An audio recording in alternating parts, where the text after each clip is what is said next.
Fintech Chatter TV. Presented by Tier 1 People. Leaders in Fintech Executive Search. Hi and welcome to Fintech Chatter. I'm your host Dexter Cousins, and today I'm joined by Lisa Virgo, Chief People Officer at TicToc Homeloans. TicToc is a platform based in Adelaide, South Australia. Founded in 2015, but launched to the public in 2017, TicToc offers automated digital home loans to consumers while selling their automation technology to other lending businesses. Lisa's been immersed in the journey of TicToc from the early days, from a startup with 9 employees to scaling the headcount to approximately 130 people. Lisa kindly joins me to share her tips and secret sauce on scaling the business. But before I chat to Lisa, I'm sure you've heard it's a bit of a tough time out there with job losses and funding being pulled as well. Now's the time that we've really got to stick together and really help each other out. So I'm hoping you can help us get this good word out and share these positive messages by giving us a like and a subscribe and a follow. Lisa, welcome to the show. Hi, Dexter. Thank you for having me. It's great to have you. To give our listeners and our viewers a little bit of context around why I invited you on the show, I think recently I was speaking with Anthony, the CEO of TicToc, for the Finnies Awards. And when he shared with me that you were one of the first employees, I was super keen to get you on the show. And the reason why is we've got 5 years worth of data on fintechs and how they've grown and scaled. And one of the compelling pieces of data was that those businesses who hired an HR professional like yourself in the early days, so certainly within the first 20, 30 employees, had far fewer growing pains, particularly around, staff retention was a lot higher, but just things around cultural issues seemed to be a lot smoother than we were seeing in those businesses who'd waited maybe until there were 30 or 50 people. And hence why I wanted to bring you on the show, because it's such an important message to get out there that despite me shouting, I don't think many people have listened to it. Yes. And so I thought rather than me shouting, it would be much better if I just brought somebody onto the show who's actually been there, seen it, and done it. So I'm hoping that you're going to give me some really great insights as to this. Thanks for flying the flag for people and culture, Dexter. Yeah. Look, I think it's a really important thing, right? Some of the other data we've got is we've assessed over 500 fintech leaders, and less than 1% have any experience in HR, people, hiring, and culture. Yes, they've sat in on interviews. Yes, they've had to hire people, but they haven't done that from the process of being involved in the process, not run it. So yeah, look, it's kind of awesome to have you on the show. Thank you. Yeah, it's an interesting insight. And so I joined, a little bit about me, I guess, in my journey with TicToc. I joined TicToc as employee number 9, to your point, around starting quite early. And I started 1 day a week. Yeah. So I think, Anthony Baum, our CEO and founder, he did a lot of reading before starting TicToc. I think voracious reader. And he saw the value in bringing someone into people and culture early in the journey. And, it was very early in the journey in terms of being number 9. So there was a group of leaders that built TicToc or had the idea of TicToc. And then after that, there was 2 developers, someone with marketing expertise, and then myself that 1 day. So I guess it goes to show if you can still bring HR or people and culture expertise into organisation, even when you're looking to be careful about your investment in people. Yeah. What were I guess as you kind of came in day one, what were some of the things that you kind of thought immediately needed to be implemented within the business so that you could kind of go on this journey of rapid growth and scale? Yeah. What was wonderful, even though I came in as number 9, TicToc had already established its customer values. Right. So time to be human, time to build good bonds, time to take responsibility, and time to be transparent. We had them as our customer values. And so we very quickly decided that they were wonderful and really translatable to be the values for our organisation. Yeah. So from day one, we talk about them. We talk about them Yeah. in reference to our customers, and we made them real for our people. Yeah. So I was given the gift of those values on day one. Yeah. It's amazing, right? And I've been making this very point, like, again, over the last 5 years, is that your customers, the same people as your people in your business, Oh right? my Like, goodness, yes. why do we have this kind of different approach to each? I mean, you even see it in the recruitment process, right? Where, customer acquisition process, very, very different to a talent acquisition process where, one, you're actually inviting people, and making them feel good.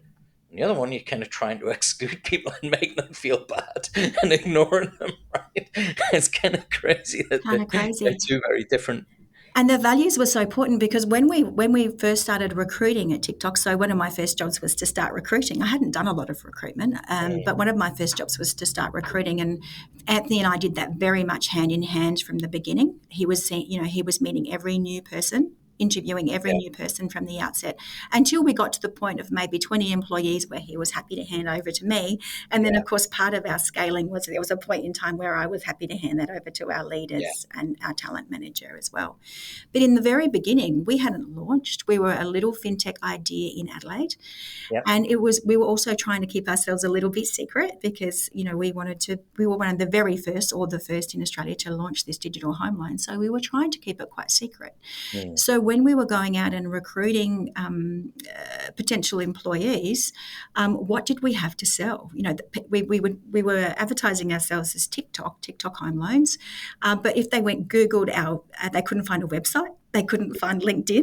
There was nothing really about us. And so something that we could promote from the outset was this idea of being a disruptor, an idea of something exciting and new in Adelaide, but also our values. And mm, then what we found that the people that came to us and the people that we hired early were the values resonated with them. yeah, And so for us, from not only to establish the foundation of our culture, but also to support our recruitment, the values have been the foundational piece. yeah. What's really kind of also fascinating, I think, about the journey that you've been on. You're thinking back to this time that you've mentioned, 2015, 2016.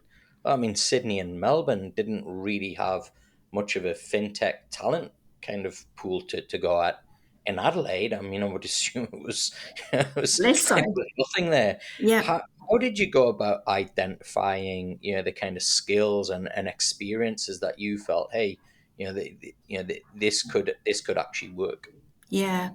And as you say, we were recruiting in Adelaide. And so the idea of fintech, it was very in its infancy. Yeah, In Adelaide, Stone and Chalk, I think, just established itself. yeah, just in there. And so I guess for many roles, I guess we were probably looking a lot for that alignment with the values and the potential of Yeah. people. So we would struggle to find potential. If we wrote the perfect position description for every single role for a startup where we needed people to wear many hats, we probably would not have found the right person. That would have to be that unicorn, right? Because in starting a startup organization, you need people to wear many hats. You Mm, need people to have the right attitude to do so. And you need people to be sort of like nimble and hustly. So if yeah. you pull all of that into a position description, we probably wouldn't have managed to Yeah. find the right person. That's one thing. We That's funny. looked. Funny you Go on. mentioned that, right? But one of the things that I'll often use as an identifier of whether somebody is potentially going to be the right person or not for a startup environment is that if they need a job description, then they're probably not going to be the right person Yeah. because Yeah. it's going to change, right? Every few days, it's going Yeah, to. it does. It does. And so that's so true. That's one of the things from the outset, I guess. We did have this philosophy that don't build stuff people don't want. And Yeah. so, from a people and culture perspective, my view was don't build stuff people don't want. Mm, And so, from me, and don't build things you can't maintain. So, yeah. things like position descriptions, role descriptions, we didn't do that from the outset. We Yeah. didn't build big people and culture processes from the outset. So, for example, performance reviews, we still don't do those, but we very deliberately didn't do those from the outset because we knew being 1 day a week, I wouldn't be able to maintain it. But Mm. also that we knew that in preference to that, if we lived our values, those things should look after themselves. So if we're being human, being That's good, kind of that's building good pretty bonds, bold, right? pardon? That's pretty bold to kind of, you know, go work on that thesis that if you're doing those things, you shouldn't need performance reviews. Yeah, it was a little bit different. And what a gift with a small organisation with 10, 15, 20 people where we could do that because, we were all in the one space. We all had eye contact Yeah, with each other around a table. yeah, We could have those conversations, those corridor conversations. And we knew that if we built on that foundation, which we did, mm, as we scaled, the strength of those relationships and the strength of transparency, that maybe that would take the place of those formal performance yeah, management processes needing to happen that yeah, people, really do dread.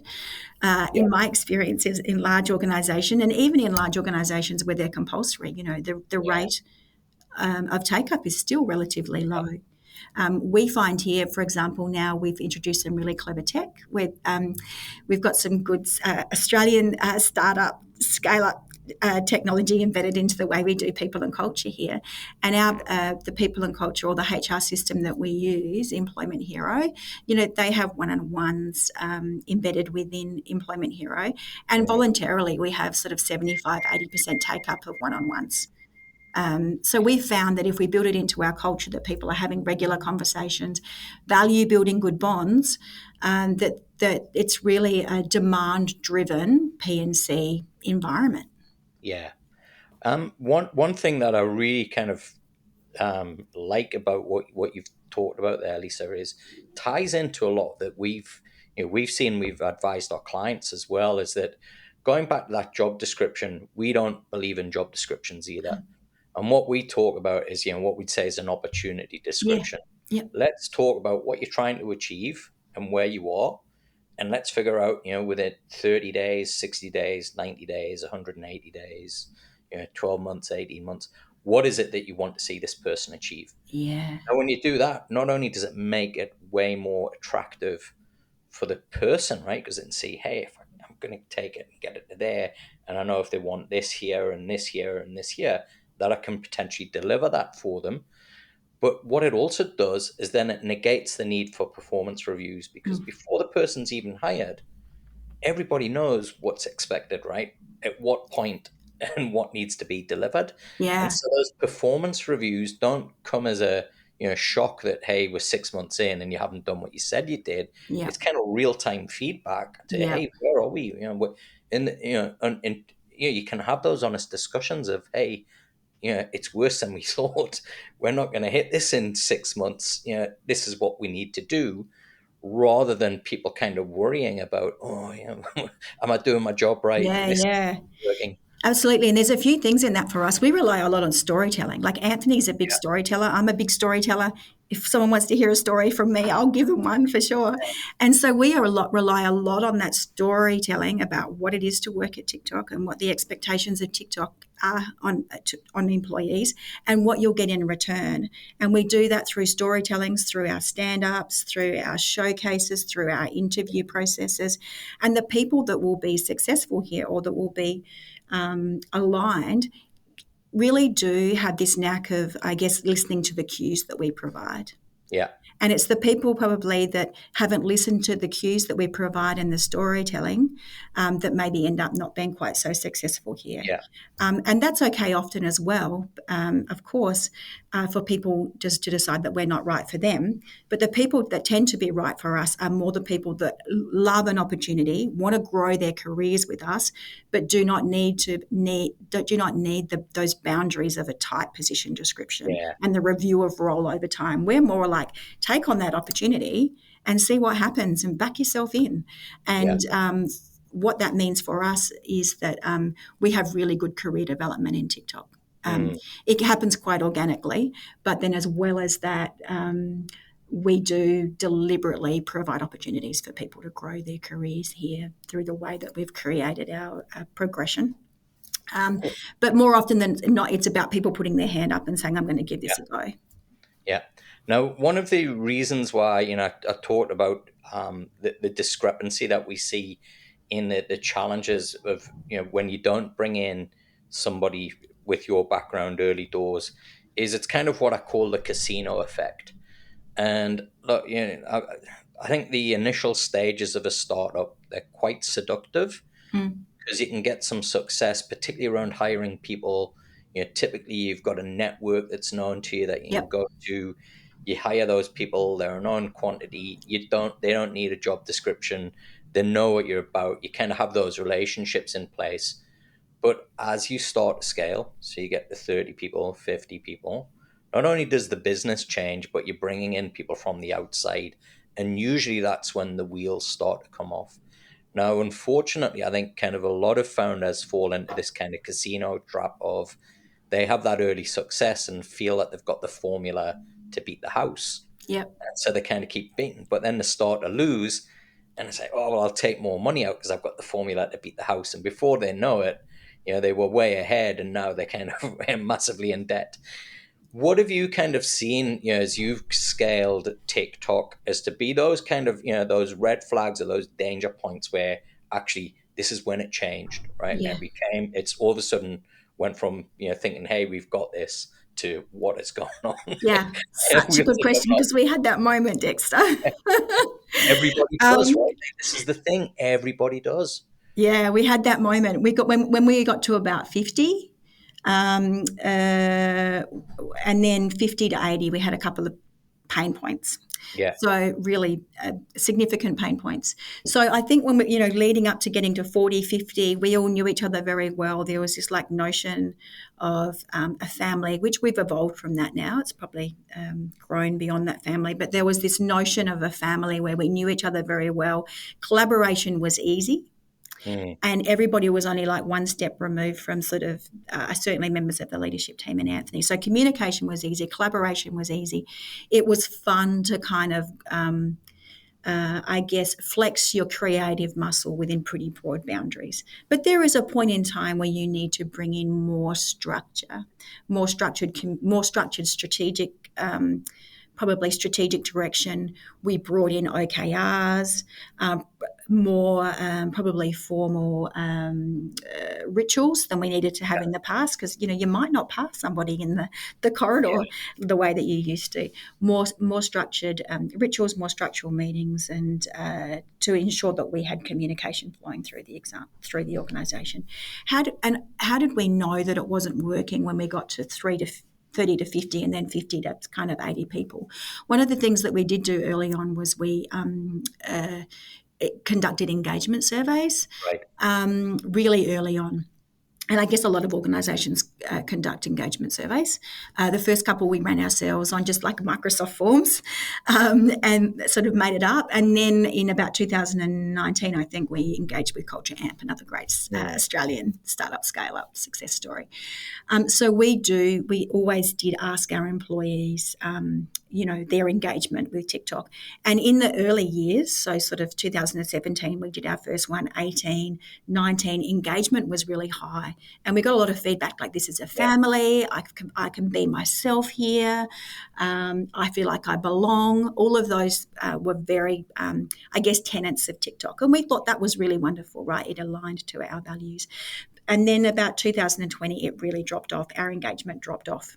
And the feedback that we were getting from our employees relating to the scalability of our leadership, the scalability of our collaboration and our innovation was very clear that we did not have it right anymore. And people who used to be in the loop felt like they weren't in the loop anymore. And Yeah. people that felt like they had a lot of autonomy felt as though they maybe didn't anymore, or the autonomy that they had, they didn't know what to do with it anymore. Yeah. So what we did is we did a lot of reading.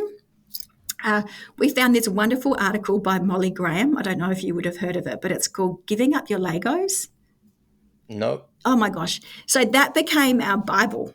So Right. Anthony and I would like read Molly Graham. Molly Graham was worked with in scaling Google and scaling Yeah. Facebook, and she has this article which is called "Giving Up Your Legos." And what she does in that is she talks about the scaling pain when you hit 30 to 50 to people, and then 50 to 80 people, and then up to 100 to 300 people. And there's some real words of wisdom in that.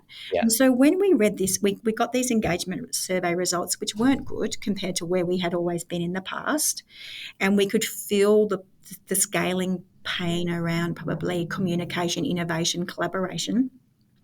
And we found this article and it mirrored our journey, like Yeah. 100% mirrored it. And then we thought, okay, this is okay. This is normal in terms of the way communication needs to change, the way that we need to grow up, the way we need to change our hiring practices, the way that we need to be willing to give part of our job away happily. Mm. It's normal that this causes Yeah. scaling pain. And we used the Molly Graham article as a bit of a playbook for us. Right. And so, what we did when we got the feedback from the engagement survey is that we sort of really broke it down in its component parts, and then we took action. We took responsibility and we took really decisive action as a leadership team. But then we also put responsibility back on the Yeah. employees as well. Yeah. Yeah. Yeah. And we It's really really held cool. ourselves to I've not. account. It's really cool. I've not read that article because all of the data that I've got over the last 5 years supports exactly what you've just said. So it's kind of Mm, no unconscious bias that I read this article and then went looking for it. It actually just is. I think you reading that and saying, "Hey, this is us." I think that is actually what it's just like a natural process, right? And yeah, I it was love to really use good. this analogy of a caterpillar turning to a butterfly, right?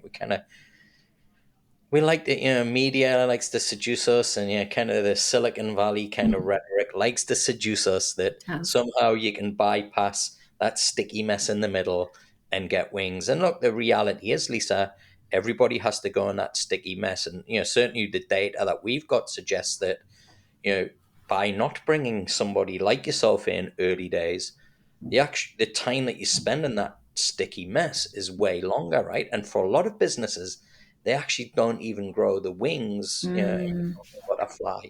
And I think it's kind of ultimately, when everybody's looking for things like funding and these other secrets, the secret is people, right? And we kind of yeah, say it, we pay a lot of lip service to it, yeah, but it doesn't, when you actually see it, and it kind of, again, it's I think another kind of fallacy is founders not having the experience, kind of thinking that somehow they can do without it, right? And yeah.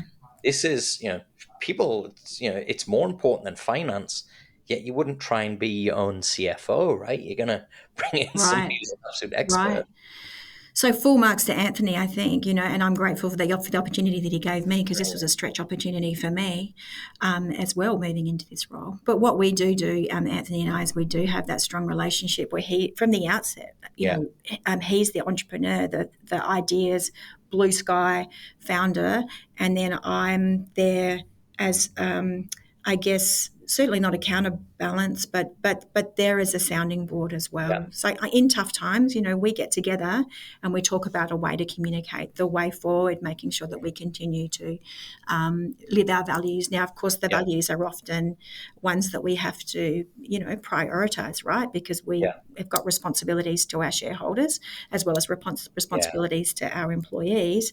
But they're things that we sit together collaboratively in a trusted relationship and Yeah. have those discussions. Yeah. And then whatever we decide, we always walk out aligned. Mm. But that trusted relationship, I reckon a CEO and founder job is a little bit lonely as well. It is. It's Look, a tough I gig. keep saying this to people, right? And it's like I've come myself really fortunate, right? But when I catch up with chief execs, it's almost like I'm oftentimes their agony aunt, and they can just vent, right? Mm, Because they can't vent to their people, they can't vent to the board. yeah, They've got to keep it all internal, right? And yeah, oftentimes, they're kind of seeing stuff externally that everybody else is a rocket ship, and yep, then think, how am I going to pay my people this week? yep. And then, can I just I'll just innocently mention, oh yeah, those guys aren't doing so good. Like what? It's kind of light up, right? It's kind of the imposter syndrome and Oh my all the stuff goodness. that comes with it, right? Yeah. And I think this is why it's so important that we share all of these stories, right? Is to normalize Oh my that goodness. you're not superhuman, right? Like Yeah. we're It's doing this really hard. doing this with women, right? Like where you should be a career woman or a mom, and we're doing the same thing with founders. You should be all of these amazing things, Oh my and you're gosh. not. You're just human. I think there's this myth out there of this founder, isn't there? It's a Yeah, really, really, really hard job, and I think yeah, for a founder to build have trusted people and trusted relationships, and those relationships where it's okay to not be okay some days, that must be really important for a mm, founder. I think it's really important for Anthony. You know, we have a wonderful leadership team. We trust one another, yeah, and if we have a bad day, that's okay. But we also make sure that we support each other so that we, live our values in terms of our yeah, employees as well. yeah, So we're 100% committed to transparency, being responsible and being human with our employees. But there's also this component of our role where we have a responsibility for them to take the reins and make the tough decisions and make sure that we communicate them yeah, appropriately to our employees. yeah, We hold that responsibility really dear to us. mm, And we talk about, we talk a lot about leadership and the value, the balancing of the values yeah, within our leadership discussions, but also in our board discussions as well. Like we do talk about our values with our board. mm, And they certainly buy into and support our values, and they understand for us that they have been the foundation of our scale and the yeah, and the successful scaling of our culture. yeah. No, you've done some really cool stuff as well around scaling and hiring, particularly around tech roles. And one of the things that I think you've done, which I really commend, and I think is actually it's the solution to the talent war, whatever you want to call it, is how you've hired people who are coming out of kind of training and education establishments for technical roles, Yep. and so people who've retrained, reskilled, and you've identified the potential in them, and it's had some huge benefits as well. Yeah. Look, how wonderful if we can grow our own talent, particularly Yeah, in this period of time, which might be past now, but the Great Resignation, and for us to be able to take talent and take people with the right attitude, and then to grow them in TikTok and build their skills and move them through roles within TikTok, curate their career, and then they become like the benchmark for others. yeah, Yeah, so when we recruit now, we've got all these really legitimate stories about how we employ people in for example, our home loan specialists. They might be university graduates, or even to some extent, a couple of years out of high school. We bring them into our home loan specialist role. We teach them about lending. We teach them about credit. What an amazing foundation to work in financial yeah, services. And then we nurture them to become credit assessors, right? And they know our product, they know our customers, and then our credit assessors then might become a business analyst yeah, or a product owner, yeah, because of course they're so close to our product, they know our customers, and yeah, now they're building the products to serve our customers and partners. And so we do that very deliberate. We've got pathways. We map pathways for people to grow. Sometimes we just in addition to that, we might see an opportunity, and then we even just go back through people's CVs and think, is there anything that we've missed? And yeah, then we tap people on the shoulder to give them these opportunities. And of course, what we have to make sure is that we look for opportunities also to supplement from external mm, hires as well, to bring that experience in and new ideas in, and supplement that with the growth of our people yeah, internally.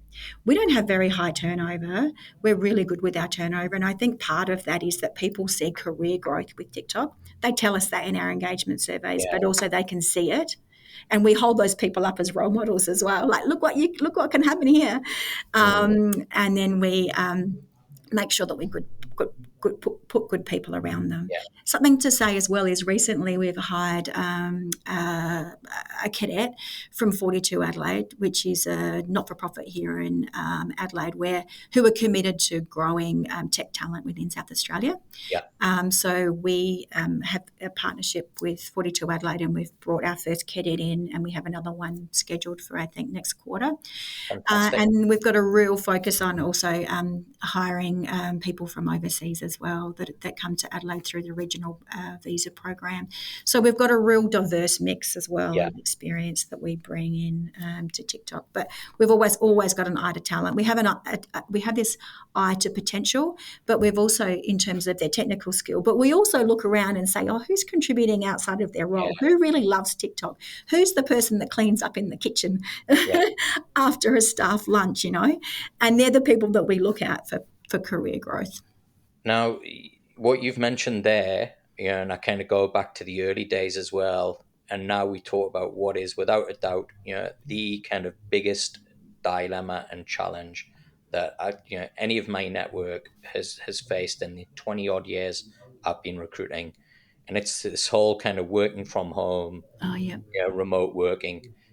We've got data which shows that actually, productivity isn't improving; it's going backwards.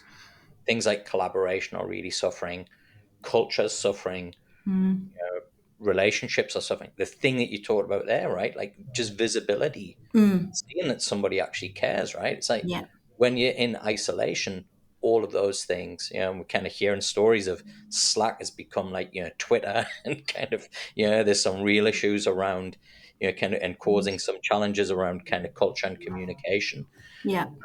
What's been the approach to TikTok or from TikTok to kind of get the balance right between people and the kind of lifestyle they've been accustomed to, Yeah. but actually being productive and hitting company objectives Yeah. and keep the culture thriving as well. Yeah, yeah. And of course, when, COVID hit a few years ago, we went straight to home, right? Because, Yeah, very responsible. Luckily, we were a tech company. We yeah, all had laptops. We went straight to home. But what we did, and we, as you said, I think we did very well in the beginning in terms of productivity and the mm, novelty of Teams and the yeah, novelty of Slack. But over time, we could see it was fatiguing our yeah, people as well, right? And from a well-being perspective, we've got a responsibility for well-being. We became yeah, concerned, of course, during COVID because we had all of the health concerns as well. But we could see people's well-being being affected, and over time, probably becoming fatigued and seeing the limitations of technology yeah, to support collaboration. yeah, Before, before COVID, we were very visual management. We had post-it notes everywhere, and I don't know that the technology really does manage to emulate that. yeah. I Um, agree. I just agree. doesn't. It's clunky. Yeah, It's time consuming, in my personal view. So really early on, we actually did say to our people, you know what? In terms of living our values at TikTok, we're actually committed to people being in the office. And from mm, the outset, we've always said that from post COVID, we were going to be in a hybrid organisation. So we have collaboration days where everybody is in the office. At the moment, we're just extending. We're going upstairs. We've got this floor, right. and we've leased the floor upstairs, and we're putting in a stairway. So we're committed to additional accommodation so that everybody has their own desk. They can personalise their space, and they know where they're going to come in every day and sit. And we will have a collaboration day, 1 or 2 days a week, where everybody's in the office, and we do our rituals, and we do showcases, and we clap, and we have shared lunches, and we make it a Yeah, good place to be, and we make it worth it being in the yeah. office. And they're the What have you days where we found? collaborate. Yeah, what have you found energy wise when you just get kind of people together and Oh, it's so good. that stuff, right? Like clap, It's like so good. It's so good. But one of the things one of our hallmarks or trademarks at TikTok is that we clap and we laugh. yeah, And so the days when everybody's in the office, particularly, and again, I'm looking forward to our floor upstairs, is that we all come together for our showcases and our town halls, and we share information at the market. Anthony's an economist, so he stands up and does Q&As and shares insights into the market. What's Yeah. happening on a macroeconomic level? What's happening in the financial services and the tech set? And how are we going to respond as an organisation? Yeah. And how might that link to our OKRs? And then linking that to what can you do Yeah. to contribute. So people will ask really transparent questions about, we're reading the papers, we're seeing what's happening in terms of the tech sector, what's happening in terms of the availability of capital, and our employees very transparently ask questions. And then Anthony answers not only as an economist, but as a CEO and founder, and as somebody who is trusted and has built a really clever business model here, Yeah. a really clever sustainable business model, and is able to build that, remove distractions and encourage people to focus on their OKRs and focus on their goals. And I don't know how we could emulate that level of, sort of transparency and humanity if we were Yeah. 100% remote. So Yeah. to the original question, we are hybrid at the moment, where, 5 days a fortnight in the office. When we move upstairs and get our extra space, we'll probably be 3 days a week in the office, two Yeah. days from home. So, Yeah. still helping people to balance their Yeah. life, their time, our value of time. But as well as that, make sure we maximise collaboration and innovation Yeah. and that opportunity for career growth. Yeah. And also supporting our local industry. Like in Adelaide, in the Yeah. CBD, there are cafes that love us going and buying coffee from them Yeah. and having our lunch there. We think that's also really important. And I think the biggest issue that I see is that people mistake their individual productivity gains as that being meaning that working from home works. We're seeing that it doesn't. You've only got to look at what's happening macroeconomics, rapidly rising interest rates because we're not productive, right? Yeah, Like, that is what the RBA is saying to us. We're going to make you pay more for your mortgage, and we're going to make the reason that everything's going through the roof is because you're earning more money than you're actually kind of producing. yeah, And I yeah, think we kind of, as a society, right, we need to kind of accept that, hey, look, as much as it was great, as much as it's worked for me, maybe's like this isn't, we've become accustomed to something.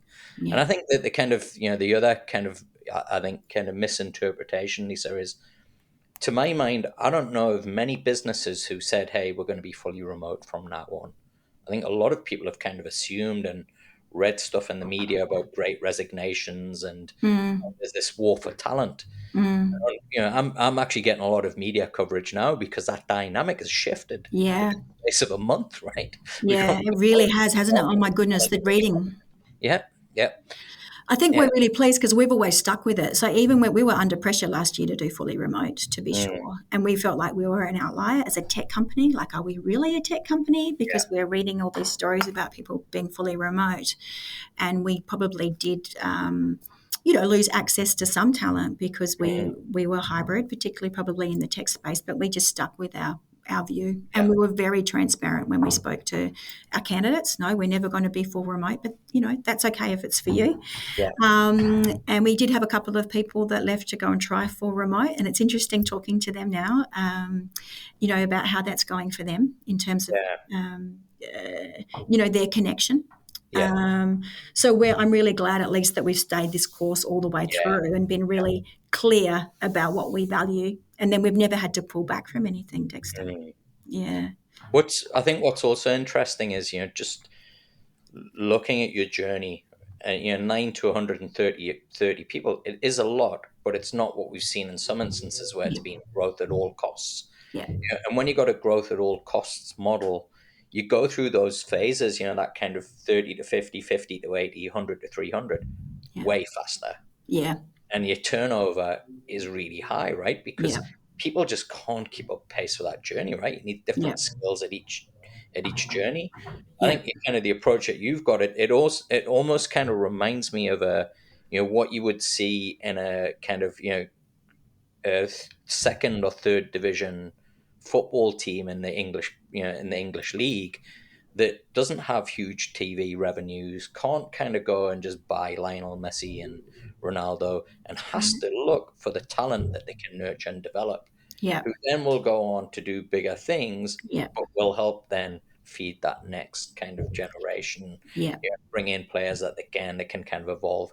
And yeah, all of that comes through having infrastructure, scouting network, knowing exactly the type of player that's going to work. Yep. And And don't compromise. yeah, exactly, and don't compromise. Yeah, we've been really resourceful with our Yeah, hiring. We haven't gone out and hired big, so yeah, we've always been about wearing many hats. We had yeah, one of our employees was the architect, the scrum master, and the dev manager. And then so we've always worn many hats, and then we've held on to those hats until such time that we have found the right person. And it's the right time to recruit for that role. Every single role matters at TicToc, and every yeah, single employee matters at TicToc. And I always kind of say there's nowhere to hide. We're very careful about yeah, the business case to hire each role. We don't want to get it. We've always said we don't want to get ahead of ourselves with our hiring. We'd yeah, rather hire late than hire early, yeah, and hire the right person, because we know it just takes so much time if you don't hire the right person. It takes away from the core business of yeah. being successful. So we're a pretty prudent organisation. So I think that goes. It's probably reflected in the way that we use our resources. Yeah. We're smart. We're not flashy, but we're Yeah. smart, and we make moments that matter for people, little Yeah. moments that matter for people without being flashy. And then we just make sure that each time we hire, that we try really, really hard to invest in that hiring process so that both parties know what to expect, Mm. and get that off on a really good footing. So we're really conscious and mindful, I think, about our recruitment process, and it's Awesome. served us really well. Now you have kind of expanded to Sydney as well now, where you've got a base. Yep. Have you noticed kind of any differences between the Adelaide market and the Sydney market? Have there been things that you've had to change or adapt in your kind of hiring strategy to be more effective in Sydney? Yeah, I think. Well, what can I say with Sydney? I mean, Sydney is a different market. I think Yeah, remuneration is probably higher than it is in yeah, Adelaide. So we're adapting to that, but then also thinking about what does that mean for our Adelaide employees as well. yeah, So we are a bit of a principles based organisation. So I've got principles about remuneration. mm, And whenever we hire somebody new in Adelaide, in Sydney, we're still using the same principles to consider whether or not we're going to hire that person, and then what's a reasonable remuneration. yeah, And we're not going to, I guess, put at risk all of our principles just to hire that unicorn. yeah, Yeah. So we're still, we're aware of internal relativities when we hire, and fairness across the yeah, organisation, and balance that about looking at the market. Certainly, equity is an opportunity for us. We do offer employee equity to all of our employees. We've got an all employee share plan which uses that $1,000 worth of tax free shares. Everybody gets that at TicToc, and as well as that, we've got a targeted equity plan. So we are able to use the opportunity for rights to shares, which are linked to obviously service conditions and performance yeah, conditions, to help us to attract and retain and engage employees. So that's probably a strategy that we have to really communicate better in Sydney mm, than perhaps we have been yeah, having to do in Adelaide. We still offer it in Adelaide, and the same sort of quantum and the same principles, but we're probably leveraging it a little bit more in yeah, Sydney in terms of our communication. mm, So probably hiring in Sydney, what we need to do is probably sell TikTok a little bit more, I guess, and then just make sure that we really emphasise all of the benefits of working with us. People that have come to work with us, that have worked in Sydney and then have come to work with us in Adelaide, they all talk about our hallmark around our values, and that we're good people, that we're kind people, that when we say that we're going to do something, we follow through. And I think that served us really well with the employees that we've hired in Sydney. So, not to say that that doesn't happen in other organisations in Sydney, but for us, the feedback that we get is that we're a bit of a breath of fresh air. right. Um, Awesome. yeah, it's pretty cool. It And the is. other thing in Sydney as well is we are building out Sydney, as you say. So we've just taken up some extra space in Stone and Chalk in Sydney, and we've got 5 employees there now. In our enterprise space, certainly there, because a lot of our partners are in Sydney. So Mm, enterprise, and then also looking for hiring key talent, like being really Yeah. opportunistic in Sydney when there is talent in Sydney that we might not be able to easily Okay. access in Adelaide. We know it's a bigger talent pool, right? So why would we not extend into Sydney when Yeah. we've got some key people there already? And I think there's probably something about having enough people in Sydney, in the Sydney office, to be able to create a culture over there. So Yeah. I think, if we get sort of 10, 12 people over there up from the 5 that we've got at the moment, I think that's probably success as well in terms of them Mm. being able to have their own culture. So we get some seriously good talent watching and listen to this Oh, podcast. good. Yeah, if somebody's listening and thinks, "Wow, that's what I'm looking for." What's Yeah. the best way for them to reach out? Yeah, we'd love that. And you know what? Like, we're still recruiting at the moment. We also love a bench. We know sometimes some of the best people that, or not best, but some of the people that we've hired, we've had really long association with before they Yeah, joined TikTok. So we're really about building good bonds with our bench. yeah, And so I would say if you're interested in TikTok, reach out to me. Oh my goodness, reach out to me on LinkedIn. Certainly, as a more probably administrative way of doing it, within our Work for Us page, careers page on our website, there's an yeah, area where people can express interest as well. But I do really love the human touch of like reaching out through LinkedIn. And then just creating a conversation because, as I say, it's really nice even to just build relationships and tell the TikTok story over time, and yeah. for people to decide whether or not they think that they're right for us as well. Oh, and we're entering a different era. I got no doubt. The kind of the days of big funding. I think that they'll come back at some point, but they're going to be on hold for a period.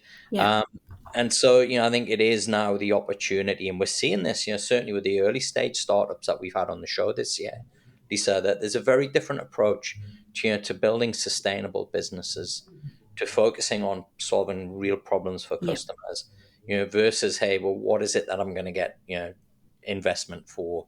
Is it, making it a buy now, pay later? Is it, a Web3 business? But it's actually focusing on real problems. And I think with that comes, those things that you've talked about, the values, the people, yeah, like if you go and you actually have something that's real, that's tangible, that's generating revenue, yeah, then you don't have to go begging for money from people, and you have a bit of control yeah, around how you actually want to grow that business and this a sustainable business. yeah, Well, I think the reality for the Australian market is we're not the US, we're not the UK. We have limitations as to what a successful business can look like. And sure, mm, there'll be afterpays. There'll be more of those. But I think, well, most of us, it's like, how do you build something that's kind of a legacy, that's a great business, that's solving problems, real problems, hmm, where people love coming to work, and like, how about we determine that as being success versus something that's valued at $40 billion? yeah, yeah. And that's the thing for us, I think, is we've really been, I think, really genuine in the fact that we are trying to solve real problems Yeah, here for the industry, and that's around that creating time and automating yeah, processes that have historically been very difficult and making them simpler. And like simpler for us in terms of the digital experience two ways. So making it a really good place to work for our employees who can engage with our technology to provide great customer experiences, to provide great customer experiences to our customers, and that's about time. mm, Automation of the home lending process and treating them really well through our wonderful customer hub. And then also about supporting the industry, yeah, so that they can create time as well, and by automating processes that can be automated. So yeah, yeah, it's a real opportunity, and there's a real problem there to be solved, right? yeah, And so I think we're in a really good spot. I think also a couple of things, our commitment around responsible lending. Like yeah, we're in terms of being a really good, solid lender. Our arrears. We have such an amazing customer base, and we care about their yeah, financial position. Yeah. And that's at the core of who we are. And so I think that probably resonates with our customers, but certainly with our customer hub and our credit assessors and us as an Yeah. organization. So it's an organization that is solving problems, real problems around automation, creating time and efficiency in Yeah. lending processes, and then doing it in the right values aligned Yeah. way. And those the two things coming together. And I think as well as that, we are very financially responsible. We've never been flashy. We're really considered with all of our decisions. As I said before, we hire really carefully. We don't get ahead of ourselves.